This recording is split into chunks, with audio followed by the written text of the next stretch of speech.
Virtual autism वाले जो बच्चे हैं वो पेरेंट्स ट्रेनिंग प्लान्स लेकर के सबसे ज्यादा इफेक्टिवली ठीक हो रहे हैं। ये प्रूव हो चुका है और पेरेंट्स का इन्वॉल्वमेंट मस्ट माना गया है थेरेपी में। अगर पेरेंट्स को सब पता होगा तो बच्चे को बहुत जल्दी से ठीक कर सकते हैं। अगर पेरेंट्स इन्वॉल्व नहीं होंगे तो बहुत डिले होता है। कई बार क्या होता है, थेरेपी सेंटर्स में आप जाते हैं, बच्चा अंदर होता है 1 घंटा 2 घंटा 3 घंटा, उसके बाद बच्चा आप लेकर के चले जाते हैं, फिर नेक्स्ट डे ले आते हैं। तो एक तरह के रिपीटेटिव बिहेवियर की आदत आपको भी पड़ जाती है और बच्चे को भी पड़ जाती है।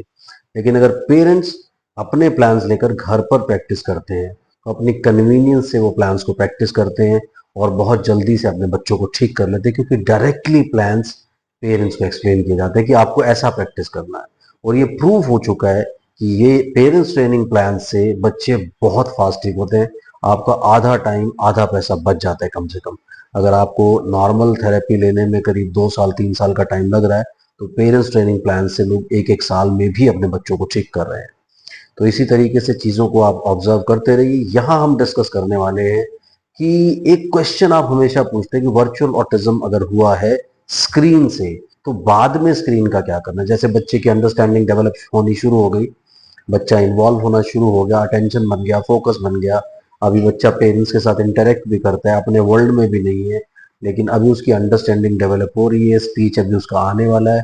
अब स्क्रीन का क्या किया जाए, क्या उसको स्क्रीन दिखाया जाए, स्क्रीन ना दिखाया जाए, दिखाया जाए तो कितना, नहीं दिखाया जाए तो कैसे उसको बैन किया जाए, ये सारे के सारे इश्यूज इस वीडियो में डिस्कस करने वाले हैं। आप चैनल को सब्सक्राइब कीजिए, लाइक कीजिए, शेयर कीजिए, पूरी दुनिया में फैला दीजिए। मुझसे कंसल्ट करने के लिए 8168790299 डायल कर सकते हैं, +91 जरूर लगाएं अगर आप इंडिया के बाहर से कॉल करने वाले हैं। तो बात करने वाले हैं कि क्या स्क्रीन जो एक बार आया और उसकी वजह से बच्चे को इतनी प्रॉब्लम हुई, तो क्या वापस स्क्रीन दिखाया जाए या नहीं दिखाया जाए, क्या किया जाए। देखिए, जैसे ही बच्चे की अंडरस्टैंडिंग डेवलप होना शुरू होती है, अंडरस्टैंडिंग आ गई, उसके बाद उसने सेंसरी इंटीग्रेशन वापस शुरू कर दिया, यानी उसने सेंसरी कनेक्शन अपने एनवायरनमेंट से बनाना शुरू कर दिया। वो ऑब्जर्व करता है, यानी देखता है, वो सुनता है चीजों को, वो अटेंशन देता है।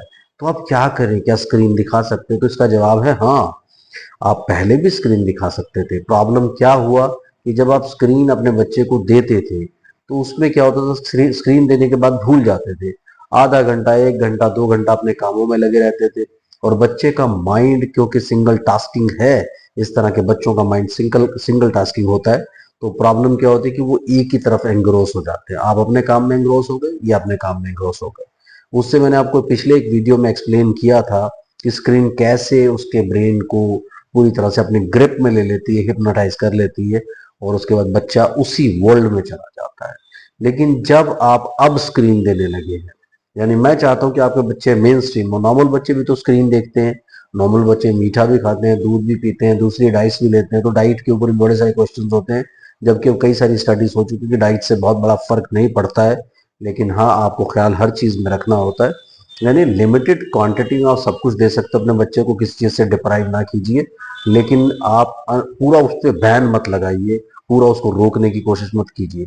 ऐसी स्क्रीन जब आप चलाते हैं तो लिमिटेड, यानी आपको हर 5 मिनट में उसके फोकस को ब्रेक करने की कोशिश करनी है। चाहे आप फेस से यूं करके एक बार हाथ फेर दें, या उसे झिंझोड़ दें, उसका ध्यान अपनी तरफ खींच लें, या उसके साथ बैठ करके आप स्क्रीन देख सकते हैं। सामने स्क्रीन चल रहा है, स्क्रीन में क्या चल रहा है, अरे वाह देखो बस आ गई, अभी बस में बच्चे बैठे, wheel of the bus go round and round, उसके साथ आप गा सकते हैं, उसको इन्वॉल्व कर सकते हैं कि चलो वो म्यूजिक चल रहा है, हम लोग डांस करते हैं। तो अगर इस तरीके से आप स्क्रीन को उसके साथ इन्वॉल्व होकर के देखना चाहते हैं तो आप 2 घंटा भी देख सकते हैं। लेकिन अगर आप स्क्रीन उसको दे करके अपने काम में लगना चाहते हो तो हर 5 मिनट में, 5 मिनट का क्राइटेरिया समझे, हर 5 मिनट में अपने बच्चे को डिस्टर्ब जरूर कीजिए। जब आप उसको हर 5 मिनट में डिस्टर्ब करने की कोशिश करेंगे तो उसका जो एक कॉन्टिन्यूस, यानी उसका जो एक पूरा स्टेयर होगा, एक होता है फोकस करना किसी चीज होता है, एक होता है स्टेयर करना, एक होता है उसमें घुस जाना। तो वो जो कॉन्टिन्यूस स्टेयर है वो टूट जाएगा, उसको आप ब्रेक करने की कोशिश करेंगे। जब आप उसको ब्रेक करेंगे तो उसको वापस फोकस बनाने में थोड़ा टाइम लगेगा। तो हर 5 मिनट में आप उसे डिस्टर्ब करने का क्राइटेरिया जरूर स्टैब्लिश करें। यानी बच्चा मोबाइल भी देख सकता है, और यहाँ मैं इस पॉइंट को भी जरूर उठाना चाहूंगा कि मोबाइल से ज्यादा नुकसान है, जो स्क्रीन सामने लगा उससे कम नुकसान है।